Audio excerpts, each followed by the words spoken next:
Hello guys, welcome to my channel. तो आज की जो हमारी वीडियो है ये है एनसीईआरटी की एक सीरीज जो है मैं लेके आया हूँ आप लोगों के लिए। जो अभी जैसा कि आप सभी जानते हैं कि रेलवे में जो है ग्रुप डी के एग्ज़ाम हो रहे हैं और अभी बहुत ही ज़्यादा एनसीईआरटी बेस्ड क्वेश्चन पूछे जा रहे हैं। तो मैं ये आज की जो वीडियो है ये क्लास 7 की एनसीईआरटी साइंस बुक की है। इसमें मैं सभी जितने भी इम्पोर्टेंट क्वेश्चन थे जो एग्ज़ाम में पूछे जाने की संभावना है सभी को मैं एक वीडियो के थ्रू से कवर कराऊंगा आपको। अगर आपको पीडीएफ बाद में चाहिए होगी तो आप कमेंट करके वो पीडीएफ जो है ले सकते हैं। इसी के साथ साथ अगर आप इग्नू से ग्रेजुएशन कर रहे हैं या फिर किसी भी तरह की तैयारी कर रहे हैं और आपको किसी भी कंटेंट की ज़रूरत है तो आप हमारे वीडियो में कमेंट कर सकते हैं। हमारे वीडियो से जुड़े रहें, हमारे वीडियो को लाइक करें, सब्सक्राइब करें चैनल को। और चलिए चलते हैं बिना समय को लेते हुए वीडियो पे। और ये आपके लिए बहुत ही ज़्यादा बेनिफिशियल वीडियो होने वाली है, इसलिए वीडियो को पूरा देखें। चलिए चलते हैं वीडियो पे। तो चलिए गाइस शुरू करते हैं क्लास 7 के एनसीईआरटी बुक से। और ये है हमारा साइंस का पहला क्वेश्चन कि पादप के खाद्य फैक्ट्री के रूप में किसे जाना जाता है। तो पादप के खाद्य फैक्ट्री के रूप में जो है पत्तियों को जाना जाता है। दूसरा है पादप में खाद्य पदार्थ का संश्लेषण कहाँ होता है। तो पादप में खाद्य पदार्थ का संश्लेषण जो है पत्तियों में होता है। अगला क्वेश्चन है मृदा में उपस्थित जल एवं खनिज लवण किसके द्वारा अवशोषित किए जाते हैं। तो मृदा में उपस्थित जल एवं खनिज लवण जो है जड़ के द्वारा अवशोषित किए जाते हैं। अगला हमारा क्वेश्चन है पौधे में कार्बन डाइऑक्साइड कैसे प्रवेश करते हैं। तो पौधे में जो है वाष्पोत्सर्जन जो होता है उसके थ्रू से जो है कार्बन डाइऑक्साइड जो है हमारा पत्ती के सतह पर उपस्थित जो सूक्ष्म छिद्र होते हैं जिसको रंध्र भी कहा जाता है, स्टोमाटा कहा जाता है, उसके द्वारा पत्तियों में प्रवेश करते हैं। अगला हमारा क्वेश्चन है सजीवों का शरीर की जिस सूक्ष्म इकाई से बना होता है उसे क्या कहते हैं। या फिर एक मनुष्य का जो है मनुष्य के शरीर का जो है सबसे सूक्ष्मतम इकाई जो है वो किसे कहा जाता है। तो यह जो है हमारी कोशिका हो जाएगी। कोशिका जो है कोशिका को हमारे शरीर का यूनिट या फिर इकाई कहा जाता है। अगला क्वेश्चन है कोशिका एक पतली बाह्य संरचना द्वारा घिरी होती है उसे क्या कहते हैं। तो इसे कोशिका झिल्ली कहा जाता है। अगला हमारा क्वेश्चन है केंद्रक के चारों ओर जेली के समान एक पदार्थ से घिरा होता है उसे क्या कहते हैं। तो केंद्रक जिस जेलीनुमा पदार्थ से घिरा होता है उसे कोशिका द्रव्य कहते हैं। अगला क्वेश्चन है जल एवं खनिज किसके द्वारा पत्तियों तक पहुंचाए जाते हैं। तो ये जल एवं खनिज जो है वाहिकाओं द्वारा पत्तियों तक पहुंचाए जाते हैं या फिर उसे फ्लोएम भी कर सकते हैं आप। अगला हमारा क्वेश्चन है कि पत्तियों में एक हरा वर्णक होता है उसे क्या कहते हैं। तो पत्तियों में हरा वर्णक जो पत्तियों को के कलर को हरा बनाता है उसे हम लोग क्लोरोफिल कहते हैं। तो चलिए अगले क्वेश्चन पे चलते हैं। सभी जीवों के लिए ऊर्जा का चरम स्रोत क्या है। तो सभी जीवों के लिए ऊर्जा का जो चरम स्रोत है वो है सूर्य। अगला है हमारा क्वेश्चन कि पत्तियों में किसकी उपस्थिति प्रकाश संश्लेषण को संपन्न करती है। तो पत्तियों में जो स्टार्च की उपस्थिति प्रकाश संश्लेषण को संपन्न करती है। अगला है कार्बोहाइड्रेट के एक अन्य रूप में मतलब कार्बोहाइड्रेट को एक अन्य क्या नाम से जाना जाता है। तो इसे स्टार्च के रूप में भी जाना जाता है। अगला जो है मरुस्थलीय पादपों के तने का रंग कैसा होता है। तो मरुस्थलीय पादपों के तने का रंग हरा होता है। अगला क्वेश्चन है मरुस्थलीय पादपों में वाष्पोत्सर्जन द्वारा जल क्षय कम करने के लिए पत्तियां क्या करती हैं। तो पत्तियां जो है सल्क या सूल रूपी हो जाती हैं जिससे कि जल का क्षय कम हो सके।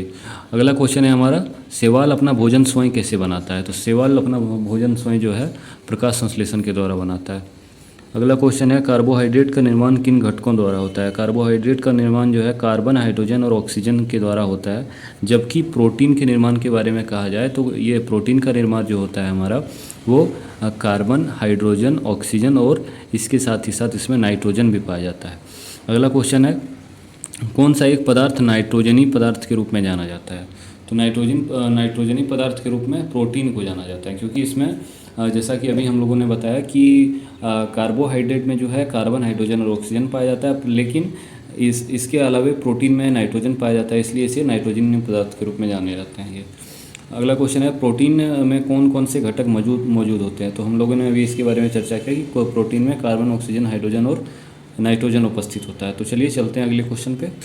गाइज अगले क्वेश्चन को बताने से पहले मैं ये आप लोगों को बोलना चाहता हूँ कि भले ही इसमें हैंडराइटिंग आप लोगों को थोड़े समझने में दिक्कत हो सकती है, लेकिन ये जो है 7th क्लास की मोस्ट इंपॉर्टेंट क्वेश्चन साइंस में जितने भी एनसीईआरटी में उन सभी को मैंने यहाँ पे लिखा हुआ है। 7, 8, 9, 10 सारे के क्वेश्चन आपको प्रोवाइड कराऊंगा। हैंडराइटिंग की थोड़ी सी इशू हो सकती है, लेकिन ये कहीं ना कहीं आपके ग्रुप डी के लिए बहुत ही ज़्यादा इंपॉर्टेंट है या फिर किसी भी कम्पिटिटिव एग्ज़ाम जो 10th के बेसिक पर होते हैं उसके लिए बहुत ही ज़्यादा इंपॉर्टेंट है। तो आप इससे पूरा पढ़ें और इसमें जो है सारे कंटेंट मौजूद हैं जितने भी एनसीईआरटी में इम्पोर्टेंट हैं, जो एग्ज़ाम में पूछे जाने की संभावना जिनकी है। तो चलिए अगले क्वेश्चन पे चलते हैं। कौन ऐसा पादप है जिसमें क्लोरोफिल नहीं पाया जाता है तथा ये विषमपोषी होते हैं? तो विषमपोषी अमरबेल होते हैं और इसमें क्लोरोफिल भी नहीं पाया जाता है। अगला क्वेश्चन है कि कौन ऐसा पादप है जो कीटों तथा जंतुओं का भक्षण करते हैं? तो पीचर पादप या फिर इसको घटपर्णी कहा जाता है, जो जंतुओं का भक्षण करते हैं, ये विषमपोषी ही होते हैं। अगला क्वेश्चन है कवक तथा शैवाल किस प्रकार के जीव के अंतर्गत आते हैं? तो कवक और शैवाल जो हैं ये लाइकेन जीव के अंतर्गत आते हैं। और लाइकेन से हमारे को एग्ज़ाम में बहुत ही ज़्यादा क्वेश्चन बन रहे हैं, क्योंकि लाइकेन जो होता है मेनली प्रदूषण सूचक भी इसको कहा जाता है। प्रदूषण को जांचने के लिए लाइकेन का उपयोग किया जाता है और ये हमारा को एग्ज़ाम में पूछा जा चुका है। तो अगला क्वेश्चन पे चलते हैं। पादपों को प्रोटीन बनाने के लिए प्रायः किसकी आवश्यकता होती है? तो पादपों को जो है प्रोटीन बनाने के लिए नाइट्रोजन की आवश्यकता होती है, क्योंकि जैसे कि हम लोग जानते हैं कि प्रोटीन को नाइट्रोजनीकरण पदार्थ कहा जाता है और इसमें नाइट्रोजन की बहुत ही अहम भूमिका होती है। इसलिए पादपों को भोजन बनाने के लिए नाइट्रोजन की आवश्यकता होती है। अगला जो है किस पदार्थ के जीवाणु वायुमंडल नाइट्रोजन को विलेय रूप में परिवर्तित कर देते हैं? तो ये जो है जीवाणु जो वायुमंडलीय नाइट्रोजन को विलेय रूप में परिवर्तित कर देते हैं, ये राइजोबियम है। और ये मेनली राइजोबियम जो है जड़ों में भी पाया जाता है। अगला जो है जटिल खाद्य पदार्थों का सरल पदार्थों में टूटना तथा इस प्रक्रम को क्या कहते हैं? इसे विखंडन या पाचन कहते हैं। जब कोई भी हम लोग के द्वारा भोजन ग्रहण किया जाता है तो हमारे ये पेट में जाकर जो है इन पदार्थों का जो है विखंडन हो जाता है, और जिस क्रिया को हम लोग पाचन के नाम से जानते हैं। तो ये सरल पदार्थों को सरलतम रूप में तोड़ देता है। तो इस प्रक्रम को क्या कहते हैं? विखंडन या पाचन कहते हैं। चलिए अगला क्वेश्चन पे चलते हैं। कौन सी ग्रंथि यकृत या अग्नाशय पाचक रस स्रावित करती है? तो इस ग्रंथि का नाम लाला ग्रंथि है, जो अग्नाशय या पाचक रस को स्रावित करती है। अगला जो है हमारा क्वेश्चन, भोजन का अंतर्ग्रहण किसके द्वारा होता है? तो भोजन का जो अंतर्ग्रहण होता है या भोजन के पाचन का जो सबसे पहला स्टेप होता है वो हमारे मुंह से ही स्टार्ट हो जाता है। तो इसका आंसर भी मुंह ही होगा। एग्ज़ाम में इस तरह के क्वेश्चन भी पूछे जाने की संभावना है कि हमारा जो भोजन होता है उसका पाचन कहाँ से शुरू होता है। तो हम लोग उससे पेट से ना मतलब पेट के किसी एक भाग का नाम नहीं देकर वहाँ पे हम लोग को मुख के द्वारा देना है, क्योंकि मुख से ही उसका एक भोजन का पाचन शुरू हो जाता है। तो इसका आंसर हो जाएगा मुख। अगला क्वेश्चन है कौन सा रस चावल के मंड को शर्करा में बदल देती है? तो ये इसका आंसर भी लाला रस होगा, जो चावल में उपस्थित मंड को शर्करा में परिवर्तित कर देती है। तो चलिए अगला क्वेश्चन पे चलते हैं हम लोग। अगला क्वेश्चन है अमाशय की संरचना कैसी होती है? तो अमाशय की संरचना जो होती है वो मोटी भित्ति की एक थैलीनुमा संरचना होती है। और अगला क्वेश्चन है हमारा, भोजन करते वक्त हमें हिचकी या खांसी कब आती है? तो भोजन करते वक्त हमें हिचकी या खांसी तब आती है जब हमारा भोजन जो है श्वास नली में चले जाता है और हमारे श्वसन में थोड़ी सी बाधा आ जाती है, तो हमें हिचकी आने लगती है या खांसी आ जाती है। चलिए अगले क्वेश्चन पे चलते हैं। अमाशय के आंतरिक स्तर में कौन सुरक्षा प्रदान करता है?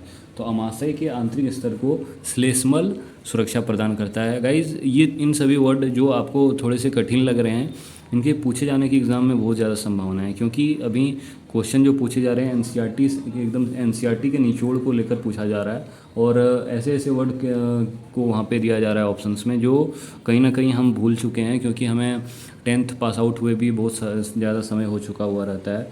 और इसी के कारण आप इन वर्ड्स को ध्यान में रखें कि अमाशय के आंतरिक स्तर को कौन सुरक्षा प्रदान करता है। तो ये श्लेष्मल है। अगला हमारा क्वेश्चन है, क्षुद्रांत नली की लंबाई कितनी होती है? तो ये 7.5 मीटर होती है। अगला है, यकृत ग्रंथि का रंग क्या होता है? तो यकृत ग्रंथि का जो है रंग वो लाल भूरा होता है। अगला क्वेश्चन है, मानव शरीर की सबसे बड़ी ग्रंथि क्या है? तो मानव शरीर की जो सबसे बड़ी ग्रंथि है वो यकृत ग्रंथि है। और अगला हमारा क्वेश्चन है, कौन सी ग्रंथि पित्त रस स्रावित करती है? तो यकृत ग्रंथि ही है जो पित्त रस को स्रावित करती है। और पित्त रस कहाँ पे पाया जाता है? ये पित्ताशय में पाया जाता है। अगला क्वेश्चन है हमारा, अमाशय के कार्य प्रणाली की खोज कब और किस व्यक्ति के कारण हुई? तो अमाशय की कार्य प्रणाली की खोज जो हुई थी वो एलेक्सिस सेंट मार्टिन के द्वारा हुई थी। 1822 ईस्वी में ये खोज किया गया था। तो अगला क्वेश्चन है हमारा, वृद्धांत की लंबाई कितनी होती है? 1.5 मीटर और क्षुद्रांत की लंबाई 7.5 मीटर होती है। तो गाइज़ ये जो है मैं आपको एक छोटा सा समय लेना चाहता हूँ इस बीच में, और मैं बताना चाहता हूँ कि आप अगर इग्नू से अपना ग्रेजुएशन कर रहे हैं या फिर आप उससे ग्रेजुएशन करना चाहते हैं तो आप हमारे चैनल से जुड़ सकते हैं, क्योंकि हमारे चैनल में इग्नू से रिलेटेड बहुत सारे वीडियो को प्रोवाइड कराया जाता है। इसी के साथ साथ हमारे चैनल में आपको अपने कॉम्पिटिटिव एग्ज़ाम से रिलेटेड भी वीडियो मिल जाएगी। और आप हमें सपोर्ट करें, हमारे चैनल को लाइक करें, शेयर करें, सब्सक्राइब करें, और कमेंट भी कर सकते हैं। आपको जिस टॉपिक से रिलेटेड वीडियो चाहिए, जो कोई भी कंटेंट आपको चाहिए होगा वो आप कमेंट में लिख सकते हैं, और मैं वो उसको आपको प्रोवाइड कराने की पूरी कोशिश करूँगा। तो चलिए अभी आगे चलते हैं।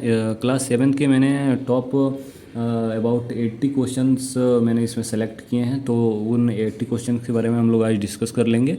उसके बाद हम लोग क्लास 8 के क्वेश्चंस के बारे में डिस्कस करेंगे कल। तो चलिए अभी आगे बढ़ते हैं हम लोग।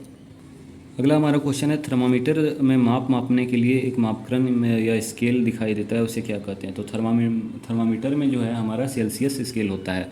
अगला हमारा क्वेश्चन है, मानव शरीर का सामान्य ताप कितना होता है? तो मानव शरीर का सामान्य ताप जो है 37 डिग्री सेल्सियस होता है। और गाइज़ आपके लिए ये भी इम्पोर्टेंट है कि आप सेल्सियस को कैसे फ़ारेनहाइट या केल्विन में चेंज करते हैं, इसका भी जो फार्मूला है वो आपके लिए बहुत ज़्यादा इम्पोर्टेंट है। तो आप उसे भी पढ़ लें, या फिर मैं आपको वीडियो के लास्ट में वो फार्मूला बता दूंगा। तो चलिए अभी चलते हैं आगे। सूर्य से हम तक ऊष्मा आने के प्रक्रम को क्या कहते हैं? तो सूर्य से हम तक जो ऊष्मा पहुंचती है उस प्रक्रम को विकिरण कहा जाता है। और विकिरण में जैसे कि हम लोग जानते हैं कि माध्यम के अणुओं की जो है हमें आवश्यकता नहीं पड़ती है, इसलिए विकिरण में सबसे तेज़ी से ऊष्मा जो है फैलता है। अगला जो है हमारा क्वेश्चन है, एसिड शब्द की उत्पत्ति किससे हुई है? तो एसिड शब्द की उत्पत्ति जो है लैटिन शब्द एसियर से हुई है, जिसका अर्थ होता है खट्टा। अगला क्वेश्चन है हमारा, सिरका में कौन सा अम्ल उपस्थित रहता है? तो सिरका में एसिटिक अम्ल उपस्थित रहता है। चींटी के डंक में कौन सा अम्ल उपस्थित रहता है? फॉर्मिक अम्ल उपस्थित रहता है। सिट्रस, संतरा, नींबू आदि में कौन सा अम्ल उपस्थित रहता है? साइट्रिक अम्ल उपस्थित रहता है। दही में लैक्टिक अम्ल होता है। पालक में ऑक्जेलिक अम्ल होता है। आंवला सिट्रस फल में एस्कॉर्बिक अम्ल या फिर विटामिन सी होता है। तो गाइज़ ये सभी क्वेश्चन जो हैं क्लास 7 के एनसीईआरटी से हैं, और आपके पास अगर एनसीईआरटी है तो वहाँ पे आप देख भी सकते हैं, ये सारे क्वेश्चन आपको वहाँ पे मिल जाएंगे। ये पूरे क्लास 7 के एनसीईआरटी का निचोड़ है, आप यहाँ से पढ़कर भी अच्छी खासी तैयारी कर सकते हैं। और वीडियो थोड़ी सी लो क्वालिटी की होगी, लेकिन कंटेंट इसका बहुत ही हार्ड होगा, जो आपके लिए बहुत ही ज़्यादा बेनिफिशियल रहेगा। तो गाइज़ जुड़े रहें वीडियो से। आपका अगर ये है कि आपको पीडीएफ भी चाहिए होगा अगर, तो आप मेरे कमेंट सेक्शन में कमेंट कर सकते हैं। अगर कमेंट अच्छे खासे आए तो मैं आपको पीडीएफ भी इसकी प्रोवाइड करा दूंगा। ये क्लास 7 से 10 तक की मैं पीडीएफ आपको प्रोवाइड करा दूंगा पर वीडियो के लास्ट में। तो चलिए चलते हैं अगले क्वेश्चन पे। तो हमारा अगला क्वेश्चन जो है, चूने का पानी में कौन सा क्षारक पाया जाता है? तो चूने के पानी में जैसे है कैल्शियम हाइड्रोक्साइड पाया जाता है। अगला क्वेश्चन है, खिड़की के कांच आदि को साफ करने के लिए उपयुक्त मार्जक में कौन सा क्षारक उपस्थित रहता है? तो खिड़की के कांच या फिर कोई भी कांच वगैरह, खिड़की के कांच हो गया या फिर कार के शीशे को साफ़ करने में जो हमारा मार्जक को मतलब डिटर्जेंट का यूज़ होता है वो होता है अमोनियम हाइड्रोक्साइड का। अगला हमारा क्वेश्चन जो है, साबुन में कौन सा क्षारक उपस्थित रहता है? तो साबुन में सोडियम हाइड्रोक्साइड और पोटेशियम हाइड्रोक्साइड उपस्थित रहता है गाइस। अगला हमारा क्वेश्चन है, मिल्क ऑफ मैग्नीशिया में कौन सा क्षारक उपस्थित रहता है? तो मिल्क ऑफ मैग्नीशिया में मैग्नीशियम हाइड्रोक्साइड उपस्थित रहता है। गाइस ये क्वेश्चंस बहुत ही इंपॉर्टेंट है, किसी भी एग्जाम में पूछे जा सकते हैं, इसलिए आप इन सभी क्वेश्चन को पढ़ के ही जाएं। अगला क्वेश्चन है, अम्ल का लिटमस पेपर पर क्या प्रभाव पड़ता है? तो अम्ल का लिटमस पेपर पर ये प्रभाव पड़ता है कि लिटमस पेपर जो है नीले रंग का होता है, जिसको ये लाल कर देता है। और क्षारक का लिटमस पेपर पर क्या प्रभाव पड़ता है? ये लाल लिटमस को नीला कर देता है। अगला क्वेश्चन है, अम्ल तथा क्षारक के बीच होने वाली अभिक्रिया क्या है? तो अम्ल तथा क्षारक के बीच अगर अभिक्रिया होती है तो वो उदासीनीकरण अभिक्रिया होती है तथा जल तथा लवण का निर्माण होता है इसमें। अगला क्वेश्चन है, अम्ल तथा हमारे अमाशय में कौन सा अम्ल पाया जाता है? तो जैसा कि हम सभी को पता है कि हमारे अमाशय में HCl हाइड्रोक्लोरिक अम्ल पाया जाता है। और अम्ल तथा क्षार एक दूसरे को उदासीनीकरण करके क्या निर्माण करते हैं? तो यहाँ पे दिया गया है लवण। जल कार्बन डाइऑक्साइड को चूने के पानी में मिलाया जाता है तो किसका निर्माण होता है?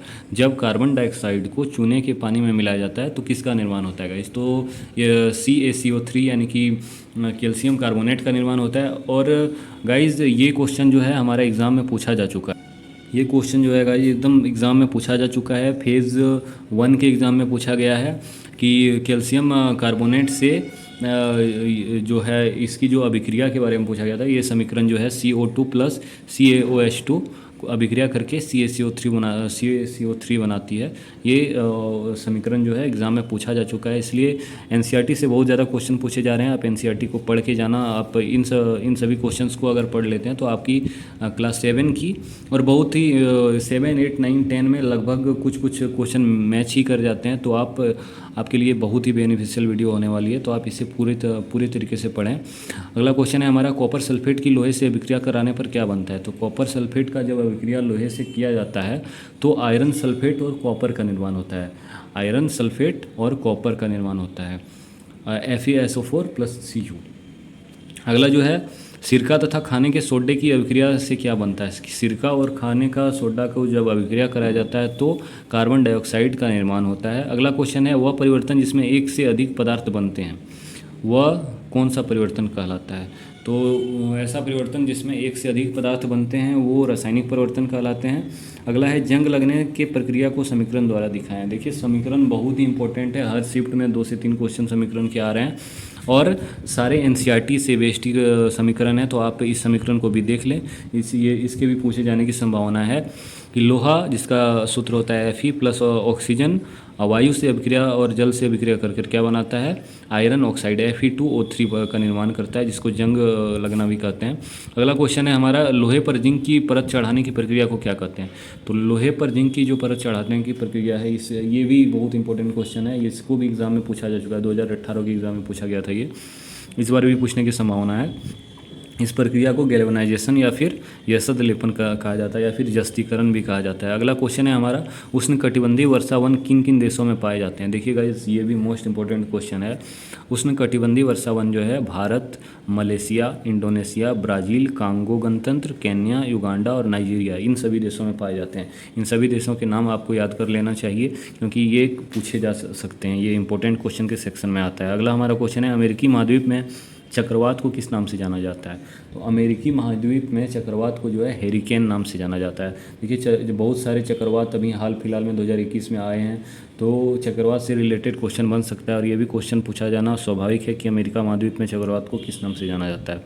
अगला क्वेश्चन है, फिलीपींस तथा जापान में चक्रवात को किस नाम से जाना जाता है। तो फिलीपींस तथा जापान में जो है चक्रवात को टाइफून नाम से जाना जाता है। मोस्ट इंपॉर्टेंट क्वेश्चन है गाइस, इन क्वेश्चंस को आप जरूर एक बार देख लें। अगला क्वेश्चन जो हमारा आता है वो है, कपास की खेती के लिए कौन सी मृदा उपयुक्त है। तो कपास की खेती के लिए बलुई दोमट मृदा जो है उपयोगी होती है। अगला जो है, वक्ष गुहा को कौन सी पेशी जो है आधार प्रदान करती है। तो वक्ष गुहा को जो है डायफ्राम पेशी जो है आधार प्रदान करती है। अगला क्वेश्चन है, कीटों में गैस के विनिमय के लिए वायु नलियों का जाल बिछा होता है जिसे क्या कहते हैं। तो इसे वातक या श्वास नली कहा जाता है। अगला क्वेश्चन है हमारा, अंतःश्वसित वायु तथा उच्च श्वसित वायु में ऑक्सीजन तथा कार्बन डाइऑक्साइड का प्रतिशत क्या होता है। तो अंतःश्वसित मतलब जो हम लोग अंदर लेते हैं उसमें जो ऑक्सीजन का परसेंट होता है 21 होता है, कार्बन डाइऑक्साइड 0.04 होता है, और जब बाहर छोड़ते हैं हम लोग उच्च श्वसित तो इसमें ऑक्सीजन का परसेंट 16.4 होता है और कार्बन डाइऑक्साइड का परसेंट 4.4 होता है। अगला क्वेश्चन है हमारा, रक्त के तरल भाग को क्या कहते हैं। तो रक्त के तरल भाग को हम लोग प्लाज्मा कहते हैं। यहाँ पे प्लेज्मा लिखा गया है, लेकिन जल्दबाजी में जल्दबाजी के कारण ये जो है यहाँ पे प्लाज्मा की जगह प्लेज्मा लिखा गया है, क्योंकि क्वेश्चन बहुत सारे ये करने थे, बनाने थे और समय जो है अभी कम है, इसी के कारण। चलिए आगे चलते हैं। आरबीसी जिसे लाल रक्त कोशिका कहते हैं में एक लाल वर्णक होता है जिसे क्या कहते हैं। तो इस लाल वर्णक को हेमोग्लोबिन कहा जाता है। अगला क्वेश्चन है, कौन सी कोशिका हमारे शरीर में प्रवेश करने वाले रोगाणुओं को नष्ट कर देती है। तो व्हाइट ब्लड सेल होता है, श्वेत रक्त कोशिका जिसको कहते हैं। अगला क्वेश्चन है, रक्त का थक्का जमना किसके कारण होता है। तो गाइस ये क्वेश्चन इंपॉर्टेंट है, आप इसको जरूर देख लें। रक्त का थक्का जो जमता है वो पट्टिकाणु के कारण या प्लेटलेट्स के कारण जमता है। प्लेटलेट्स की कमी होने के कारण शरीर जल्दी से थकावट महसूस करता है और कोई भी काम करने में हमें जो है थोड़ी सी परेशानी महसूस होती है, इसलिए प्लेटलेट्स का होना जो है विद्यार्थी जीवन में बहुत ही ज़्यादा इंपॉर्टेंट है। अगला क्वेश्चन हमारा आता है, विश्राम की अवस्था में किसी स्वस्थ व्यक्ति का स्पंदन दर सामान्यतः कितना होता है, यानी कि कितने बार हमारा जो हृदय है जो धड़कता है विश्राम की स्थिति में। तो ये 72 से 80 स्पंदन पर मिनट होता है। ठीक है। अगला क्वेश्चन है, वे रक्तवाहिनियाँ जो कार्बन डाइऑक्साइड समृद्ध रक्त को शरीर के सभी भागों से वापस हृदय में ले जाती है। देखिए, शरीर के सभी भागों तक पहुंचाने का काम जो है धमनी करती है, क्योंकि वो ऑक्सीजन युक्त ब्लड होता है और उसमें सभी प्रकार के जो है पोषक तत्व पाए जाते हैं। तो वो सभी शरीर के सभी भागों तक जो है धमनी द्वारा पहुंचाया जाता है, जिसका ऐसे स्पीड जो होता है 120 होता है, और जिसे सिराए द्वारा पुनः हृदय तक लाया जाता है शरीर के सभी भागों से होकर, उसे हम लोग सिराए कहते हैं। तथा ये जो है इसका जो स्पीड होता है वो 80 होता है। इसलिए हम लोग जब ब्लड प्रेशर मापते हैं तो उसका स्पीड जो मिनिमम हम लोग का ये रहता है वो 120 सिस्टोलिक बाय 180 डिस्टॉल होता है। तो गाइज, अगला क्वेश्चन है हमारा, वह कौन सा अंग है जो रक्त द्वारा पदार्थों के परिवहन में पंप के रूप में कार्य करता है। तो रक्त के परिवहन में रक्त को पंप कौन करता है, तो ये हृदय करता है, जिससे कि रक्त शरीर के सभी भागों तक पहुंचता है। अगला क्वेश्चन है, हृदय कहाँ स्थित होता है। तो हृदय जो हमारा है वक्ष गुहा में उपस्थित होता है। हृदय में कितने कक्ष होते हैं, तो हृदय में कक्षों की संख्या जो है 4 होती है, 4 चैम्बर होते हैं हमारे। हृदय के ऊपरी 2 कक्ष तथा निचली 2 कक्ष को क्या कहा जाता है। ऊपरी 2 कक्ष को अलिंद कहा जाता है, निचली 2 कक्ष को निलय कहा जाता है। रक्त परिसंचरण की खोज कब कब किया गया था। तो रक्त परिसंचरण की खोज जो है विलियम हार्वे के द्वारा 1578 से 1657 तक के ये जिंदा रहे थे, समझे ना, और इनके द्वारा ही रक्त परिसंचरण की खोज किया गया था। अगला क्वेश्चन है, सजीवों द्वारा कोशिकाओं में निर्मित होने वाले अपशिष्ट पदार्थों को बाहर निकालने के प्रक्रम को क्या कहते हैं। तो इस प्रक्रम को उत्सर्जन कहा जाता है, जिससे हमारा शरीर जो है अपशिष्ट पदार्थों को बाहर निकालता है। कोई वयस्क व्यक्ति सामान्य 24 घंटे में कितना मूत्र त्याग करता है। तो गाइस देखिए, यहाँ पे हमारा जो है नंबरिंग में थोड़ी सी डिस्टर्ब हो गई है, क्योंकि जल्दबाजी में लिखने के चक्कर में नंबरिंग फिर से ये रिपीटेड हो गई है। तो कोई दिक्कत नहीं है, हमें तो कंटेंट से मतलब है। चलिए, तो अगला क्वेश्चन जो था हमारा, 24 घंटे में कितना मूत्र त्याग करता है, तो हमारा आंसर जो होगा 1 से 1.8 लीटर। अगला क्वेश्चन है, मूत्र में पदार्थों की उपलब्धता कितनी होती है। तो हमारे मूत्र में जो है जल 95%, यूरिया 2.5%, अपशिष्ट पदार्थ 2.5% होते हैं। यही यूरिया है जो जैसे हमारे शरीर के बाहर निकलता है अमोनिया में कन्वर्ट हो जाता है जीवाणुओं के द्वारा, और ये हमारा जो है मूत्र वो गंध करने लगता है। अगला क्वेश्चन है, रक्त के छनन की विधि को क्या कहते हैं। रक्त के छनन की विधि को डायलिसिस कहते हैं, अपोहन कहा जाता है। वाहिकाएं विशेष कोशिकाओं की बनी होती है, इसे कौन बनाता है। तो इसे संवहन उत्तक बनाता है। अगला क्वेश्चन है, जल और पोषक तत्वों के परिवहन के लिए पादपों में जो संवहन उत्तक होता है उसे क्या कहते हैं।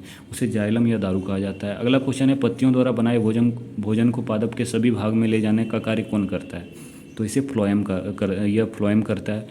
मूल तथा तना और पत्तियों पादप के कौन से अंग कहलाते हैं। तो मूल, तना और पत्तियां जो है पादप के कायिक अंग कहलाते हैं। अगला क्वेश्चन है, आवर्ती गति का एक उदाहरण है। आवर्ती गति का एक उदाहरण जो है सरल लोलक है। अगला क्वेश्चन है, माइक्रो सेकंड का कितना भाग होता है। तो माइक्रो सेकंड जो होता है सेकंड का 10 लाखवां भाग होता है। गाइस, मैं बहुत ही स्पीड में आपको ये सारे क्वेश्चंस को बता रहा हूँ, क्योंकि मैं आपका अभी टाइम वेस्ट करना नहीं चाहता हूँ। मैं चाहता तो इन पर क्वेश्चन में आपको 1 से 2 मिनट लगा सकता था उसे पूरे डिफाइन करके समझाने में, लेकिन एनसीईआरटी में ऑलरेडी सारा चीज़ जो है बताने के बाद जो मेन पॉइंट है या फिर जो इम्पोर्टेंट पॉइंट्स थे उसे ही मैंने लिखा है यहाँ पे और आपके सामने लेके आया हूँ। तो मुझे उतने ज़्यादा डीप में बताने की ज़रूरत नहीं है, क्योंकि क्वेश्चन आएंगे भी तो यहीं से आने वाले हैं, क्योंकि सबसे ज़्यादा डीप कंटेंट होते हैं एनसीईआरटी के, और उन सभी क्वेश्चंस को मैं यहाँ पे कवर आपको करा रहा हूँ। अभी कुछ 5 क्वेश्चन और बचे हुए हैं, तो उसे आप कर लेंगे, उसके बाद ये वीडियो कंप्लीट हो जाएगी। वीडियो कंप्लीट होगी तो मैंने जितनी मेहनत से, जितनी शिद्दत से इन कंटेंट को बनाया है आपके लिए, तो उतने ही आप सपोर्ट करेंगे, ये मैं उम्मीद रखता हूँ।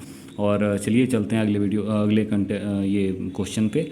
तो हमारा जो अगला क्वेश्चन है वो जीव का नाम है और उनका चाल दिया गया है कि वो कितना चाल है उनका। तो सबसे पहले बाज जो है कुछ इम्पोर्टेंट जो है जीव, उनका नाम लिख लिया था मैंने। बाज का 320 किलोमीटर पर आवर इनका चाल होता है। चीता का 112 kilometre per hour. Blue fish का 40 से 46 किलोमीटर पर आवर। खरगोश का 56 किलोमीटर पर आवर। गिलहरी का 19 किलोमीटर पर आवर। घरेलू चूहा का 11 किलोमीटर पर आवर। मानव का 40 किलोमीटर पर आवर तक हाई स्पीड हो सकता है। भीमकाय कछुआ का 0.27 किलोमीटर पर आवर। घोंघा का 0.05 किलोमीटर पर आवर। ठीक है गाइस, तो ये कुछ मतलब जीव थे या फिर जिनका नाम आप आसानी से जानते हैं, और प्लस इनके चाल के बारे में भी, जो चाल के कारण फेमस हैं, तो इनके चाल के बारे में भी आपको जानना चाहिए। खास करके आपको बाज, चीता के बारे में ज़रूर जानना चाहिए। और मनुष्य का जो है सर्वाधिक गति कितना हो सकता है, सर्वाधिक चाल कितना हो सकता है। अगला, और घोंघा के बारे में भी आपको जानना चाहिए, घोंघा और भीमकाय कछुआ के बारे में, क्योंकि हो सकता है पूछा जा सकता है कि सबसे कम चाल किसका होता है, कौन से जीव का। तो कहीं से भी क्वेश्चन आ सकते हैं, आप जरूर इससे पढ़ लें। अगला क्वेश्चन है हमारा, कौन से वैज्ञानिक ने पता लगाया कि जब तार से विद्युत धारा प्रवाहित होती है तो उसके पास रखी चुंबक की सुई में प्रक्षेप होता है। तो ये हैंस क्रिश्चियन अस्टेड ने इसके बारे में पता लगाया था। अगला क्वेश्चन है, विश्व जल दिवस कब मनाया जाता है। ये क्वेश्चन पूछा जा सकता है क्योंकि दिवस से रिलेटेड है, तो और प्लस एनसीईआरटी में दिया गया है तो पूछा जा सकता है। तो ये 22 मार्च को मनाया जाता है विश्व जल दिवस। अगला है, अंतर्राष्ट्रीय अलवन जल दिवस कब मनाया जाता है। तो कब मनाया गया था, तो ये 2003 ईस्वी को मनाया गया था। अगला क्वेश्चन है, पौधे में लगभग कितना परसेंट जल होता है। तो पौधे में 90% जल पाया जाता है। अगला क्वेश्चन है, उर्वरक में कौन से पादप पोषक मौजूद रहते हैं। तो ये नाइट्रोजन, फास्फोरस और पोटेशियम होते हैं। तो गाइस 8th का ये क्लास 7 तक का क्वेश्चन 93 नंबर तक का ही था। उसके बाद देखिए, जैसा कि मैंने यहाँ पे लिख चुका है, देखिए कि 8th क्लास का क्वेश्चन यहाँ से स्टार्ट होता है। तो गाइस मैंने आपके लिए कंटेंट तैयार कर लिया है, आप हमारे चैनल से जुड़े रहें। और अगर PDF पाना चाहते हैं तो आप अधिक से अधिक कमेंट कर सकते हैं, हमारी वीडियो को शेयर करें। और जितने भी आपके दोस्त हैं जो एग्ज़ाम देने वाले हैं, तो मे भी ये आपके लिए बहुत ही बेनिफिशियल हो सकता है, इसलिए आप उन तक भी ये वीडियो को पहुँचाएँ। और हमारे चैनल को सब्सक्राइब करें, लाइक करें, शेयर करें। Thank you. अगला वीडियो लेके मैं आता हूँ आपके अगले दिन, और चैनल पर बने रहें। धन्यवाद।